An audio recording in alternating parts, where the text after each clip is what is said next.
या what's up guys, welcome back to my channel. So guys, आज की इस वीडियो में हम आपके लिए एनसीईआरटी का कोर्स लेकर आए हैं और वो हिंदी का कोर्स है गाइस ये, और पार्ट 2 है। इसका नाम है रहासा की ओर। और गाइस, हम आपके लिए इसका पूरा कोर्स लेके आए हैं और हमारे चैनल को बिना देरी किए कर दीजिए सब्सक्राइब, लाइक एंड शेयर। और ज़्यादा से ज़्यादा गाइस शेयर कीजिए, जिससे और लोग भी इसका मजा ले सके या फिर ज़्यादा से ज़्यादा लोग इसको लिख सकें और याद करके पेपरों में अच्छे मार्क्स ला सकें। तो आइए गाइस, बिना देरी किए वीडियो करते हैं शुरू, और हमारे चैनल को सब्सक्राइब करना मत भूलिए।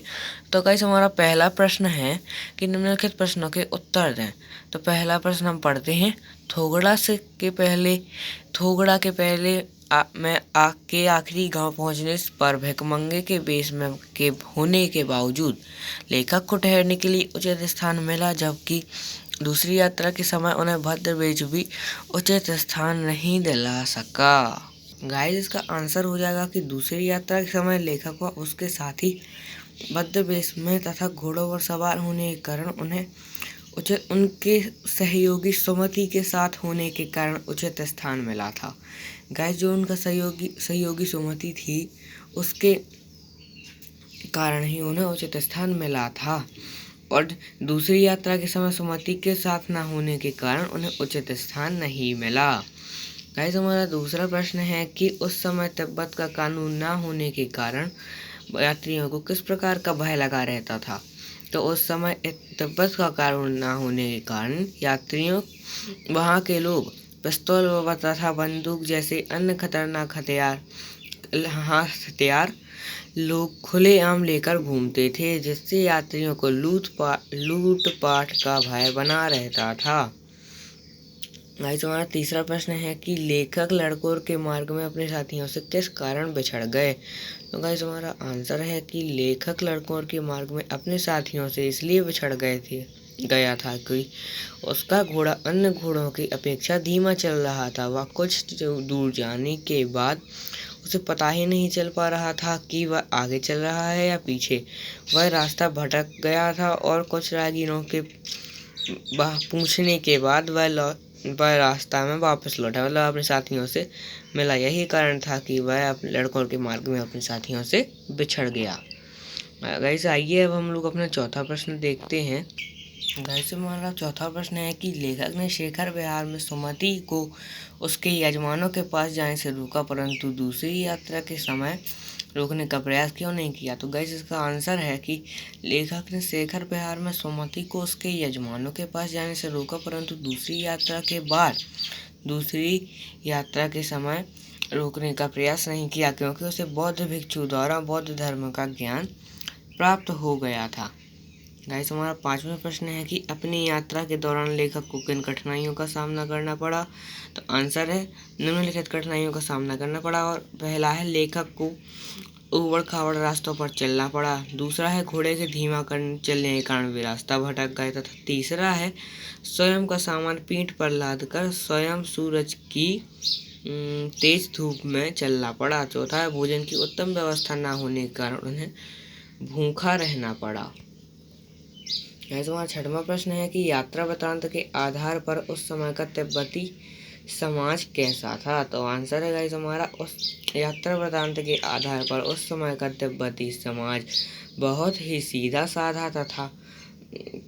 साधा था तथा वहाँ की महिलाएं एवं पुरुषों में सेवा भाव था। वे राहगीरों के लिए भोजन का प्रबंध कर देते थे तथा इसके विपरीत हथियार का कानून न होने के कारण वहाँ के लोग पिस्तौल व बंदूक जैसे खतरनाक हथियार खुलेआम लेकर घूमते थे, जिससे लूटपाट का भय बना रहता था। हमारा गाइस छठवां प्रश्न है कि मैं अब पुस्तक के भीतर था, इसका अर्थ बताओ। तो आंसर है गाइस, हमारा लेखक पुस्तकें पढ़ने में रंग गया। हमारा सातवां प्रश्न है कि सुमति के यजमान व अन्य परिचित लोग लगभग हर गांव में मिले। इस आधार पर आप सुमति के व्यक्तित्व की किन विशेषताओं का चित्रण कर सकते हैं। तो हम लोग 4 विशेषताओं का इस चित्रण कर सकते हैं। तो आप लोग पहले निम्नलिखित लिख लेना। ऐसा लिखना है कि सुमति की यजमान व अन्य परिचित लोग लगभग हर गांव में मिले। इस आधार पर सुमति की निम्न विशेषताएं हैं। व्यवहार कुशल, पुरोहिती का कार्य भी हो सकता है, इसमें मृदुभाषी तो होगा ही, सरल व सहन। आज हमारा 13वां प्रश्न है कि एक वाक्य को अनेक बार लिखो। जान ही नहीं पड़ रहा था कि घोड़ा आगे चल रहा है या पीछे। पता ही नहीं चल पा रहा था कि घोड़ा चल रहा है या पीछे। कभी लगता था कि घोड़ा आगे चल रहा है, कभी पीछे। तथा तीसरा है हमारा कि पता ही नहीं था कि घोड़ा चल भी रहा है या नहीं।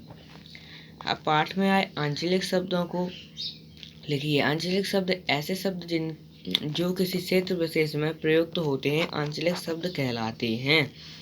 तो गाइस पाठ में आए कुछ आंचलिक शब्द हैं। कुची, भाटी, थुप्पा, खोटी, थुप्पा, खोटी, राहदारी।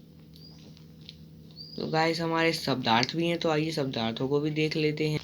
तो गाइस हमारे शब्दार्थ हैं कि डांडा ऊंची जमीन, थोबड़ा तिब्बती जमीन, तिब्बती सीमा का एक समाज, भीटे टीले के आकार का ऊंचा स्थान को गाइस भीटे कहते हैं। कंडे गोबर के उपले, तो सबको पता होता है। सत्तू भुना हुआ अन्न का आटा। थुकपा अन्न के साथ मांस को पकाने वाला खाद्य पदार्थ। गंडा मंत्र पढ़कर बांधा हुआ धागा। चिरी फाड़ी हुई। भरिया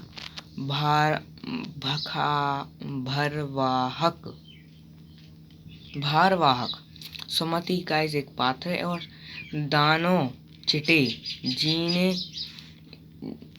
जैन गांव के पास पुल से नदी पार करने के लिए जोड़पोड़ के हाथ में लिखी जो लेखक ने अपने मंगोल दोस्त के माध्यम से प्राप्त की। इसका अर्थ गाइस ये है। तो गाइस होपली आपको हमारी वीडियो समझ में आई होगी। तो बिना देरी किए हमारी वीडियो कर दीजिए लाइक और चैनल को सब्सक्राइब अगर आपको हमसे जुड़े रहना है तो, क्योंकि गाइस हमारे चैनल पे आपको ऑल NCERT का कोर्स मिल जाएगा। तो बिना देरी किए वीडियो कर दीजिए सब्सक्राइब एंड चैनल को लाइक। मिलते हैं अगली वीडियो में।